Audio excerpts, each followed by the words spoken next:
When PvPing in Albion online, using the right type of potions in a fight can mean the difference between losing all your gear or making a sweet profit. Now, that was just one of the 17 tricks in this video, with each one getting more and more helpful as the video goes on until the last one, which will make you millions of silver. Now, this next trick is kind of crazy. See, I was running around in the black zone when I was suddenly attacked by gankers. Panicking, I tried to use my only means of escape, my invisibility potion, only to realize I had used it all wrong. Now, this is one of the first mistakes most advanced players make. Panicking and using their invisibility pots in the wrong way. The trick to surviving a gank is to always use your invis after the ganker has used his abilities, and you've created some distance between you and the ganker, because attacking, using abilities, and especially taking damage removes the invis effects, leaving you vulnerable to gankers. Moving on to some awesome mount tricks. Always use at least tier 4 armor when running transport missions. You won't believe the amount of people I see running around transported with no armor on, and that's hurting them in the long run. Wearing armor buffs your CC, magical, and damage resistance for your mount, which means more protection from gankers trying to dismount you. Number 4. Now, there are a ton of different mounts in Albion Online, so it's hard to know what to use for each activity. So I've broken down mounts into 3 different categories: speed, weight, and overall best. Right off the bat, when it comes to speed, the best option is definitely the Dire Wolf or the Swift Claw. If they're too expensive, try using the tier 4 riding horse. In the weight class, you need something fast to escape gankers while also being able to carry a good amount of weight. So try the Pest Lizard or Stag, which can both carry a lot of weight while still being able to escape gankers. Finally, the overall best mount to use is either a dire boar or a bear because of their good speed, weight, and health. While using the right mount is important, this next tip is even more important. See, I was fishing in the red zone, trying to make some extra money when I realized I wasn't fishing the best way possible. It turns out the quality of your fishing rod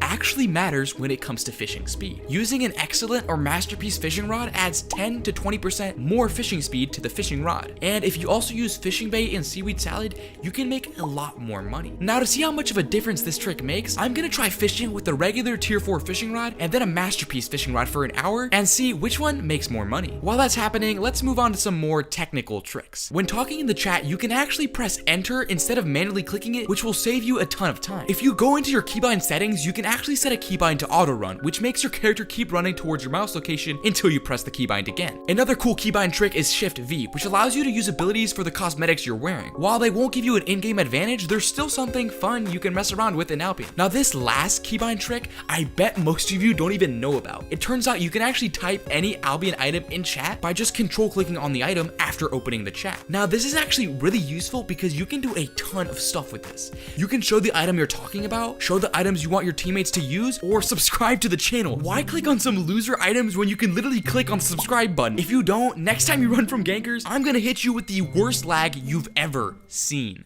Number 10. As is common with RPG games, healers aren't really the most popular role, but this trick makes healing 10 times more fun. See, healers can actually set keybinds to manually select players to heal, which makes healing specific players in a massive PvP fight that much easier. Another healing trick is to never use regeneration food when you have a healer. Now, I've been there, and the reason it's a no-go is because you already have a healer. Bring some food that increases your damage or cooldown rates instead. It makes a big difference when fighting other players. Now, similar to this trick, when doing activities in the red or black zone, always bring a couple of omelets to help lower cooldowns against gankers. Okay, now shout out to this comment for this next trick because it's honestly such a time saver. When running solo dungeons, you always want to wait 90 seconds in PvP zones so you don't get ganked in the middle of a dungeon. Now, instead of having to open up your phone timer or just pull one up on Google, you can actually log out in the dungeon, as it requires you to wait 300 seconds. And once the timer hits 210 seconds, you can just start the dungeon without being scared of getting ganked and losing all your gear. Another trick to avoid dying to gankers is number 14. See, when you're running a solo dungeon build, you don't have the abilities to escape a group of gankers. So always bring a set of items for mobility in the PvP zones. A good example of this is a double-bladed staff, an assassin jacket, and some minor work boots, which should get you out of any trouble. Now, back to the fishing. In the 30 minutes I spent fishing without using bait